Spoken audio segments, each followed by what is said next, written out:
नमस्कार प्रेक्षकांनो, मालिकेच्या आजच्या भागामध्ये आपल्याला पाहायला मिळणार आहे की कला आणि अद्वैत बाहेर फिरायला आलेले असतात आणि तेव्हा एक टू व्हीलरवाला येतो आणि कलाच्या अंगावरती गाडी घालणार असतो. मग अद्वैत खूप चिडलेला असतो आणि अद्वैत त्या टू व्हीलरवाल्याला थांबवतो आणि त्याला बोलायला लागतो. पण जेव्हा त्या टू व्हीलरवाल्याने त्याच्या डोक्यावरचं हेल्मेट काढलेलं असतं तेव्हा अद्वैत हा त्याच्या अंगावर गेलेला असतो आणि अचानक त्याच्याशी हात मिळवतो. कारण कलाला तर धक्का बसतो. हे काय झालं? इकडे चांदेकर एवढा चिडला होता आणि अचानक काय झालेलं आहे असं म्हणत कला त्या दोघांकडे पाहत असते. तेव्हा ते दोघंजण हात मिळवतात आणि जोरजोरात हसू लागतात. तो म्हणायला लागतो की चांद्या, तू इकडे कुठं? अरे नक्की काय चाललं तुझं? अरे कळवायचं तरी होतं, एकत्र भेटलो असतो, असं तो बोलत असतो. तेव्हा अद्वैत म्हणतो काय नाही, असंच फिरायला आलेलो होतो. आणि मग तो म्हणू लागतो की अरे पण काय हे कसं आहे, तू मला दिसलास म्हणून तर मी गाडी या बाजूला वळवली. तू म्हणजे मला अंदाज नव्हता की तू असशील, पण नंतर लक्षात आलं की तूच आहेस. तेव्हा अद्वैत ही खूप खुश झालेला असतो. आपल्या जुन्या मित्राला भेटून त्यालाही खूप आनंद झालेला असतो. अद्वैत त्याच्याशी बोलू लागतो आणि त्याचबरोबर त्याला सांगत असतो की हे बघ, कसं आहे माहिती आहे का, ही माझी बायको कला. आणि मग अद्वैत आणि कला हे जुने मित्र असतात. अद्वैत कलाला म्हणत असतो की हा माझा कॉलेजचा मित्र, खूप जवळचा बेस्ट फ्रेंड आहे, असं तो सांगू लागतो. तेव्हा कला म्हणत असते की खरंच हे ना जबरदस्तच आहेत. आणि मग तो सांगतो की हा समीर बकले. पण इकडे कलाला मात्र खूप आनंद झालेला असतो, कारण कलासाठी अद्वैतने तिची ओळख कला ही अद्वैतची बायको आहे अशी करून दिलेली असते. त्यामुळं कला जाम खुश झालेली असते आणि त्याचबरोबर मित्रही सोबत असतो. आणि मग अद्वैत म्हणतो काय रे, मग एकत्र भेटून काय केलं असतं आपण? तेव्हा तो म्हणतो जे आपण याच्या आधी करायचो तेच केलं असतं. असं त्या दोघांचं बोलणं चाललेलं असतं. कलाही तिथं उभी असते. तेव्हा तो सांगू लागतो की काय सांगू वहिनी तुम्हाला, हा चांदेकर म्हणजे ना काय आहे ना, हा विचारच करू शकत नाही कुणी, असं तो कलाला सांगत असतो. कला म्हणत असते काय? तेव्हा तो सांगत असतो की हो, परंतु इकडे कलाला मात्र खूपच भारी वाटत असतं. आणि त्याचबरोबर इकडे अद्वैत आणि तो बोलत असतात. अद्वैत म्हणतो मग करायचं का आज तो प्रँक? तेव्हा तो सांगू लागतो की हा चांदेकर आहे ना प्रँक मास्टर आहे, एक नंबरचा प्रँक मास्टर आहे. तो इतके जबरदस्त प्रँक करतो ना. कला मात्र पाहत असते. कला म्हणत असते की आज चांदेकरचं जे मी रूप पाहिलेलं आहे ना ते खरंच खूप भारी आहे. आत्तापर्यंत चांदेकरला मी असं कधीच पाहिलेलं नव्हतं. कलाला मात्र खूप छान वाटत असतं. कलाला आनंद होत असतो. अद्वैत खुश आहे, या सगळ्या गोष्टी घडत आहेत. आणि त्याचबरोबर अद्वैतने अशा पद्धतीने म्हणजे तो इतका छान आहे तरीही त्याच्या आयुष्यामध्ये मग आता का असं झालेलं आहे. आणि मग तो म्हणत असतो की मग अद्वैत म्हणतो की कोण आहे मग, मी कोण आहे कळलं ना? तेव्हा म्हणतो हो रे बाबा, तू द ग्रेट अद्वैत चांदेकर आहेस, असं बोलत असतो. तेव्हा कला म्हणते पहा रे, त्यावेळेस पण तोच डायलॉग आणि आत्ताही तोच डायलॉग चालू आहे, असं अद्वैतच्या बाबतीत कला बोलत असते.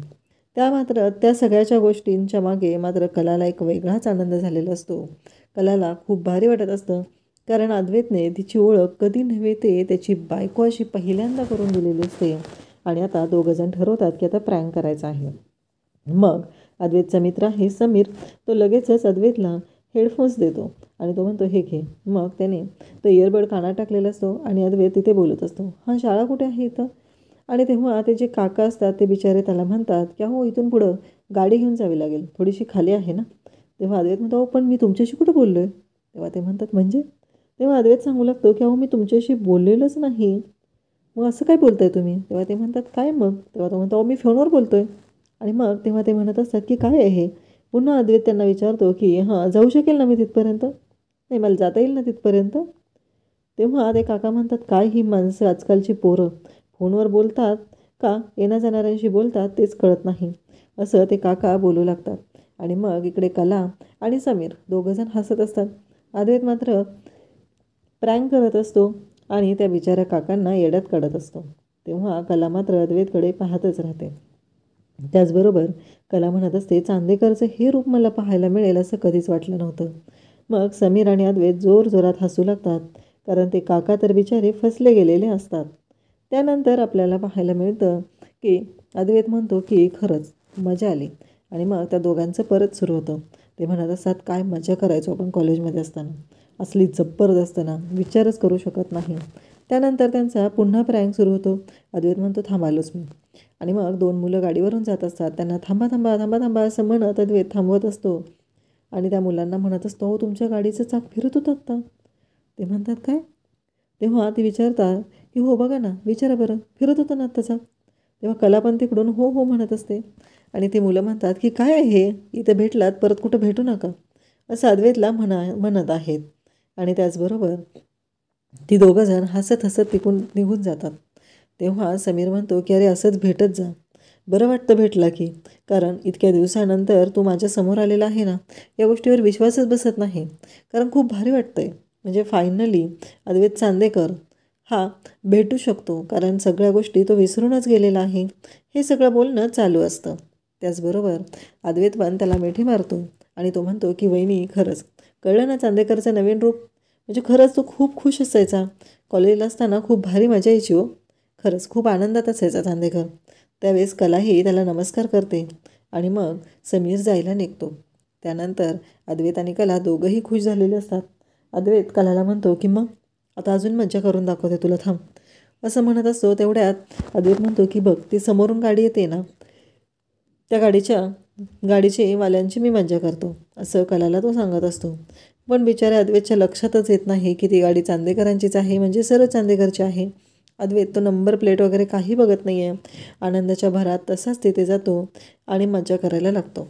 पण त्याला कुठं माहिती असतं त्यानं जी मज्जा करणार आहे त्याचीच मजा होणार आहे, केलेल्या मजेची त्याला सजा भेटणार आहे, ही गोष्टच त्याला माहीत नसते. अद्वैत तिथे जातो आणि बोलायला लागतो, अहो गाडीच्या टायरमध्ये हवा आहे हवा, असं तो म्हणत असतो. आत्ता चाक फिरत होतं. तेवढ्यात सरोज गाडीतून ओरडते आणि बोलू लागते, अद्वैत तुला कळतंय का तू काय बोलतोयस ते? तेव्हा अद्वैत शांतच राहतो. सरोज म्हणत असते, डोक्यावर पडलायस का रे तू? तुला कळतंय का तू कोण आहेस? कला पण तिथे मागे उभी असते. कलालाही कळत नसतं की आता काय होणार आहे. सरोज मात्र अद्वैतवर ताशेरे ओढतच असते. त्याला म्हणत असते की क्लास वगैरे काय आहे का नाही, का मिडल क्लास लोकांसारखं रस्त्यावर छपरी गिरत करत फिरणार आहेस तू? तुला कळतंय का तू काय केलेलं आहेस? कला मात्र शांतच राहत असते आणि सरोज वाटेल ते बोलत असते. कला त्या दोघांकडे पाहत असते. कलाच्या लक्षात आलेलं असतं की आता काय गोंधळ होणार आहे. सरोज मॅडम तर भडकलेल्या आहेत आणि म्हणत असते, या मुलीला अक्कल नाही आहे, पण तू तरी असाच, अरे तू तरी जरा मनाची बाळगायची होती तरी. आपण कोण आहोत, काय आहोत, आपण कुठे उभे आहोत याचा तरी विचार करायचा होता. तुला कळतंय का अद्वैत तू काय करून बसलेला आहेस ते? असं म्हणत सरोजने जी अद्वैतला ओरडायला सुरुवात केलेली असते आणि त्याचबरोबर कलाला म्हणालेली असते की चल ए मुली चल गाडीत बस. तेव्हा अद्वैतला ती विचारते, तू कसं आलेला आहेस? बाईकवर आलेला आहे. मग सरोजला काही करून अद्वैत आणि कलाला एकत्र येऊ द्यायचं नसतं, म्हणून तिने कलाला आता गाडीत घेतलेलं असतं. कला गाडीत बसते. इकडे आपल्याला पाहायला मिळतं की नैनावरती बारीक लक्ष ठेवून आता रोहिणी तयार असते. रोहिणीनं ठरवलेलं असतं की आज ह्या नैनाचा बँड वाजवायचाच आहे, कारण काहीही झालं तरीही एक गोष्ट मात्र रोहिणीच्या चांगली लक्षात आलेली असते की ही जी नैना आहे तिची वाट कशी लावायची, कारण काहीही झालं तरीही नैना मात्र खूपच मूर्ख आहे आणि तिने आत्तापर्यंत कांड केलेलं आहे. तिला वाटलं असेल की मी त्याच्यामध्ये फसली गेलेली आहे, पण नाही, आता मात्र मी तिला फसवणार आहे. हा सगळा प्लॅन केलेला असतो तो रोहिणीने केलेला असतो आणि रोहिणी मात्र म्हणत असते की आता तिला दाखवून देते. तेवढ्यातच धावतच तिथं आलेली असते ती म्हणजे संगीता म्हणते, काय झालं, नैना ठीक तर आहे ना? आणि रोहिणी मात्र इकडं नैनाची अति काळजी घेत असते. तिला आतमध्ये घेऊन जाते, हाताला धरून घेऊन जाते. त्याचबरोबर इकडे अंजूला सांगत असते की तिच्यासाठी पाणी घेऊन ये, शतपावली केलेली आहेत. संगीताला ती म्हणते, काय नाही हो, असेच बोलवलं होतं बसा, असं म्हणत ती बोलत असते. आणि संगीता म्हणते की काही नव्हे ते बाळाच्या येण्याने रोहिणी मॅडम माझ्या नैनीशी एवढं चांगलं वागायला लागलेत. इकडे नैनाच्या बाबतीत रोहिणी तर म्हणत असते की हिला दाखवणार आहे की सासू काय असतो, सासूरवास काय असतो तो दाखवणार आहे, असा प्लॅन तिनं केलेला असतो आणि हे सगळं तिचं चाललेलं असतं. परंतु बिचारी संगीता भोळी असते. तिला असं वाटत असतं की ती नैनाशी चांगलंच वागत आहे, परंतु तिला कुठं माहिती आहे की याच्यामागे केवढं मोठं कांड आहे ते. राहुल तेवढ्यात येतो आणि म्हणतो, मम्मा मला बोलवलंस तू? तेव्हा त्यालाही सांगू लागते की हो, अरे जरा महत्त्वाचं बोलायचं होतं ना, बरं चल. तेवढ्यातच अद्वैत, कला, सरोज तिथं आलेले असतात. सरोज म्हणत असते की अद्वैत मला तुझ्याकडून ही अपेक्षा नव्हती, तू अशा पद्धतीनं वागशील, रस्त्यावर असा वेड्यासारखा वागशील याबद्दल मला तुझ्याकडून अपेक्षा नव्हती. कारण जे काय घडलेलं आहे ना ते तुलाही माहिती आहे. तू असं वागायला नको होतं. आणि त्याचबरोबर इकडे ती म्हणत असते की काहीही झालं तरीही तू अद्वैत चांदेकर आहे हे विसरायला नको होतं. कारण ह्या मुलीच्या नादी लागून तू काहीही करत आहेस. आणि त्याचबरोबर इकडे लक्षात ठेव की तू आज जे काही केलेलं आहे त्यामुळं इकडे आम्हाला सगळ्यांना त्रास होणार आहे. प्रतिष्ठा वगैरे काय आहे की नाही. कसे अंगावरची कपडे काढून जशी झटकून टाकता येतात तशी चांदेकर नावाची जबाबदारी, चांदेकरांची असलेली प्रतिष्ठा, मान सन्मान हा तू झटकून टाकू शकत नाही. या मुलीच्या नादी लागून तू रस्त्यावर जे काही गोंधळ घालत होतास ना ते मला कळलेलं आहे. सरोजला मात्र खूप राग आलेला असतो. सरोज भयानक चिडलेली असते आणि सरोज अद्वैतला बोलत असते. सरोजचं असं म्हणणं असतं की अद्वैत, तुझ्याकडून अशी अपेक्षा नव्हती. तू असं वागायला नको होतं. कारण तू चांदेकर आहे ही गोष्ट तू विसरून चालणार नाही. कारण लगेचच कलामध्ये त्याने कला म्हणते की सरोज मॅडम काय बोलता तुम्ही, यात कुठला आला क्लास. तेव्हा ती म्हणते तू तर बोलूच नको गं, मिडल क्लास मेंटॅलिटी. तुझ्यामुळंच अद्वैतने आज हा गोंधळ घातलेला हे एवढं लक्षात ठेव. काही झालं तरी माझा अद्वैत असं कधीच वागणार नाही. तूच त्याला भरीस पाडलेला आहे आणि हे सगळं झालेलं आहे. असं म्हणत सगळ्या गोष्टीचं खापर कलाच्या माथ्यावर फोडायला सरोज रिकामी झालेली असते. कला म्हणत असते की 1 मिनिट सरोज मॅडम, अद्वैत चांदेकर हा खूपच खुश होता आणि तो आनंदात आहे ही गोष्ट तुमच्यासाठी महत्त्वाची नाही आहे का? का तुमच्यासाठी काही झालं तरी तुम्ही जे बोलाल तेच महत्त्वाचं आहे. चांदेकर खुश आहे, त्याच्या आयुष्यामध्ये काहीतरी चांगल्या गोष्टी घडत आहेत हे तुम्हाला नाही दिसत. पण तुमच्यासाठी मान सन्मान प्रतिष्ठा ह्या गोष्टी महत्त्वाच्या आहेत. तुम्हाला जराही कसं वाटलं नाही हो सरोज मॅडम की अद्वैतचा आनंद बघावा. तेव्हा सरोज म्हणत असते हो बरोबर आहे तुझं, तू मला अक्कल शिकवू नकोस. पण एक गोष्ट लक्षात ठेव, काहीही झालं तरीही अद्वैतपासून लांब राहायचं आहे. आणि अद्वैत, तू ही गोष्ट विसरू नको कधी की तुझ्या बाबतीत काय आहे, तू कोण आहेस ही गोष्ट कधीच विसरू नकोस. या भाषेमध्ये सरोज बोलत असते. कला मात्र शांतच राहते आणि अद्वैतचा अपमान करत असते. अद्वैतला वारंवार जाणीव करून देत असते की अद्वैत एक गोष्ट लक्षात ठेव, तू अद्वैत चांदेकर आहेस. तुला ही गोष्ट विसरता येणार नाही. काहीही झालं तरी तुझ्या बाबतीत कोणताही निर्णय घेताना तुला विचार करूनच घ्यावा लागणार आहे. कारण तू कोण आहे ही गोष्ट कधीही विसरू नकोस, असं ती बोलत असते. आणि त्याचबरोबर तिचं असं म्हणणं असतं की काहीही झालं तरीही तुझ्यासाठी ही गोष्ट महत्त्वाची जरी नसली तरीही मी तुला आत्ता जे सांगत आहे ते लक्षात ठेवायचं आहे. पुन्हा असले माकड चाळे करायचे नाहीत. आणि आज जे केलेलं आहे ते पास, आज झालं ते शेवटचं. पुन्हा चांदेकरांच्या इबरतीला जर बट्टा लागणार असेल तर मी खपवून घेणार नाही. त्यावेळेस तिथे रोहिणी म्हणत असते काहीतरी मोठंच घडलेलं आहे, परंतु आत्ता आपण शांतच राहायचं आहे. कारण काहीही झालं तरी यापेक्षा मोठी गोष्ट ही माझ्याकडे आहे आणि ती माझ्याकडे घडलेली आहे, असं रोहिणीचं म्हणणं असतं. आणि रोहिणी मात्र त्या तिघांकडे पाहत असते. तिला असं वाटत असतं की काहीही झालं तरीही यांचं जे काही चाललेलं आहे ना त्याचा फायदा आपल्यालाच करून घेता येणार आहे, हे रोहिणीचं चाललेलं असतं. आणि मग अद्वैतला सरोज सांगते की आत्ताच्या आत्ता जा आणि तयारी कर, कारण ऑफिसमध्ये काय चालू आहे ना त्याच्याकडे तुझं लक्षच राहिलेलं नाही. इकडे रोहिणी मात्र म्हणत असते की नाही ना चल रूममध्ये. आणि मग राहुलला सांगते की राहुल तिला घेऊन जा बरं. आणि काय रे तुमची भांडणं, कसं आहे आता तिचे दिवस भरत आलेत, घरात पॉझिटिव्ह वातावरण पाहिजे आणि हे काय भांडण चाललेलं आहे. नाही ना तू या गोष्टींकडे लक्ष नको देऊस बरं, जा तू आराम कर रूममध्ये. राहुल तिला घेऊन जा बरं, असं म्हणत रोहिणी स्वतःच आता नैनाला घेऊन तिच्या रूमकडे येऊ लागते. रोहिणीला असं वाटत असतं की काहीही झालं तरीही हे सगळं जे काही आहे ते आता अशा पद्धतीनं उघड करायचं आहे. पहिलं तिला राहुलला जाब विचारायचा आहे. राहुलही तिथं आलेला असतो. राहुल रोहिणीला विचारू लागतो की मॉम सांग ना काय झालेलं आहे, तू अर्जंट मला कशासाठी बोलवून घेतलेलं आहे. तेव्हा नैनाही पाहत असते. नैना म्हणत असते काय चाललं आहे, ह्या जरा जास्तच काळजी घेत आहेत माझी आज, असं नैनाच्या डोक्यात सुरू झालेलं असतं. परंतु इकडे राहुल म्हणत असतो की आता सांग ना मामा काय झालेलं आहे ते. तेव्हा मात्र राहुलला इकडे रोहिणी म्हणते की अरे इथे नको, नैनाला आराम करायचा आहे. नैना तू आराम कर, तुझं जेवण झालं की मी अंजूला बोलवायला पाठवते, असं ती सांगते. आणि राहुलला म्हणते चल माझ्या रूममध्ये जाऊन बोलूया, असं म्हणत दोघंही आता रोहिणीच्या रूममध्ये जाऊ लागतात. आणि त्याचबरोबर रोहिणी म्हणत असते की काही झालं तरीही एक गोष्ट महत्त्वाची आहे, ती म्हणजे राहुलची पण फसवणूक झालेली आहे. इकडे नैना ती दोघं गेली की तिच्या डोक्यात प्लॅन सुरू होतात. सौरभला पैसे द्यायचे असतात, तिने आबांच्या कपाटातून पैसे चोरलेले असतात आणि काही झालं तरी डॉक्टर सौरभ यांच्याकडे ते पैसे तिला पोहोचवायचे असतात. आणि इकडे कला रूममध्ये आलेली असते आणि अद्वैत ही रूममध्ये असतो. अद्वैत मात्र भयानक चिडलेला असतो. तेव्हा कला म्हणत असते, काय झालं चांदेकर? तेव्हा अद्वैत भयानक चिडतो आणि तिला म्हणू लागतो की हे सगळं तुझ्यामुळे झालेलं आहे. या सगळ्याला तूच जबाबदार आहेस. कारण एक गोष्ट लक्षात ठेव, कारण मी कोण आहे हे तुला चांगलंच माहिती आहे आणि तरीही तू अशा पद्धतीने वागायला नको होतंस. काहीही असलं तरीही ही गोष्ट विसरता कामा नये की मी चांदेकर आहे आणि तुझ्यामुळं कसं आहे, तू जेव्हा माझ्यासाठी काहीतरी केलं होतं तेव्हा जेव्हा तुझ्यासाठी काहीतरी केलं होतं तेव्हा मी तुझ्याकडे काय मागितलं होतं आणि आज तू मला काय मागितलेलं आहे? तुला पहिला अद्वैत चांदेकर कसा होता हे पाहायचं होतं ना. पण आज जे तू काय केलेलं आहे त्याच्यामुळं बघितलं ना काय झालेलं आहे. चांदेकरांच्या इब्रतीला इथे झटका बसणार आहे. आणि आई जी सांगत होती ते बरोबरच होतं. मी ऐकायला हवं होतं आणि मी ऐकलेलं नाही, म्हणून तर आई मला ओरडलेली आहे. हे सगळं तुझ्यामुळे झालेलं आहे. तेव्हा कला म्हणत असते, चांदेकर तुला असं वाटत नाही का रे तू चुकतोयस?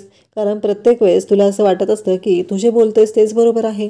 पण कधीतरी असा पण विचार कर ना, कारण काहीही झालं तरीही एक गोष्ट मात्र विसरून कशी चालेल, कारण तू किती खुश होता, तुला आठवतं आहे का? असं कला त्याला सांगत असते. परंतु अद्वैतला मात्र त्या गोष्टी ऐकूनच घ्यायच्या नसतात. अद्वैत म्हणत असतो की त्याची काही गरज नाही, कारण मी खुश होतो किंवा नाही या गोष्टी मॅटर करतच नाहीत. आत्ता जे काही घडलेलं आहे ते मॅटर करतं. कारण हे सगळं आई मला सांगत होती ते बरोबरच आहे. हे सगळं जे घडलेलं आहे ते चांदेकरांच्या इब्रतीला बट्टा लागण्यासारखंच आहे. त्यामुळं मला ह्या गोष्टींचा विचार करणं गरजेचंच आहे. हे सगळं बोलणं चालू असतं आणि त्याचवेळी रोहिणी आणि राहुल रूममध्ये येतात. राहुल म्हणतो, आता तरी सांग मला काय झालं आहे? तेव्हा मात्र रोहिणी म्हणू लागते, तुला कळतंय का? ती नैना प्रेग्नंट नाही आहे, ती नाटक करते आणि तू रूममध्ये राहतो तिच्याबरोबर, एका बेडरूममध्ये राहतोय. गेली 7-8 महिने झाले तू तिच्यासोबत राहतोय आणि तुला माहीत नाही तुझी बायको प्रेग्नंट नाही आहे ती.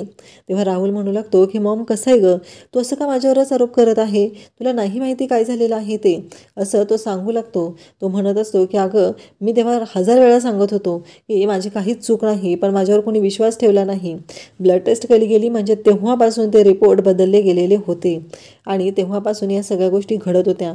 मला फसवायची कामगिरी तेव्हापासून चालू होती, हे राहुल म्हणत असतो. म्हणजे ती नैनाची बहीण कला या सगळ्यामध्ये सामील होती असं तो बोलत असतो. तेव्हा रोहिणी म्हणत असते, अरे पण तू तिच्या बरोबर रूममध्ये राहतो, तुला माहीत नाही आहे तुझी बायको प्रेग्नन्सीचं नाटक करते आणि तू काय बोलतोयस रे मला, असं बोललं जात असतं.